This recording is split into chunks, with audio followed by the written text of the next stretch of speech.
আমি মনে করি কোন রাজনৈতিক নেতৃবৃন্দ যদি আগামীতে এই এলাকায় নির্বাচিত হয়ে আমাদের প্রতিনিধি হতে চান, সবচেয়ে বড় প্রবলেম উপশহরের যেটা, সেটাকে আগে অ্যাড্রেস করতে হবে।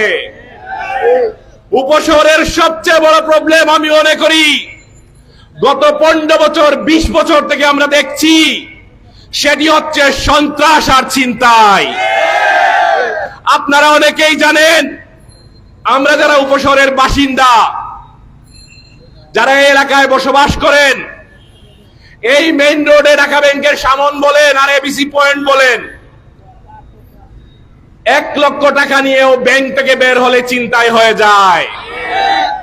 আমরা দেখেছি এই রাস্তায় ব্লকে ব্লকে গ্রুপিং রাজনীতি করে অপরাজনীতির শিকার হয়ে ছোট্ট ছোট্ট ছেলেদেরকে হত্যা করা হয়েছে।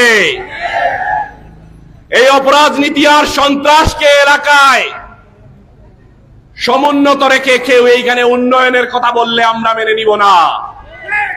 আমরা চাই আগামীতে এই সিলেট 1 আসনের যারা নেতৃত্ব দিবেন, আর এই অঞ্চলে তথা উপশহর সহ আশপাশের অঞ্চলের যারা প্রতিনিধি হবেন, ওনারা আমাদের এই সন্ত্রাসকে প্রতিহত করার মতো কোন নেতৃত্ব হতে হবে। মাওলানা হাবিবুর রহমান এই এলাকার সন্তান। মাওলানা হাবিবুর রহমানকে আমরা গত 15 বছর আন্দোলনে পেয়েছি, সুখে দুঃখে পেয়েছি, শুধু নির্বাচনে নয়, প্রতিটা সংকটে মাওলানা হাবিবুর রহমান আমাদের পাশে ছিলেন। আমরা মনে করি আজাদির জোট কর্তৃক মনোনীত এই প্রার্থীকে উপশহরবাসী তাদের সুচিন্তিত মতামত দিবেন, যেই মতামতের কারণে আপনাদের ঘরের বাচ্চা যখন ঘর থেকে বের হয়ে যাবে, কোন রাজনীতি আর অপরাজনীতির শিকার হয়ে যেন হত্যা না হয়। আপনার ঘরের সন্তান যখন বাইরে যাবে, এই ব্লকে এই মাঠে খেলতে যাবে, তখন যেন মাদক সেবন করে আপনার জন্য বিপদ না হয়ে দাঁড়ায়। আপনাদেরকে সচেতন হতে হবে নেতৃত্ব বাছাইয়ের ক্ষেত্রে। এই এলাকার সন্তান এই উপশহরে বড় হয়েছে, শহীদ সাংবাদিক আবু তুরাবের রক্ত ঝরেছে সিলেট কোর্ট পয়েন্টে। সে জুলাই যোদ্ধা, জুলাই শহীদ আবু তুরাবের রক্ত এখন পর্যন্ত আমাদের মনে আছে।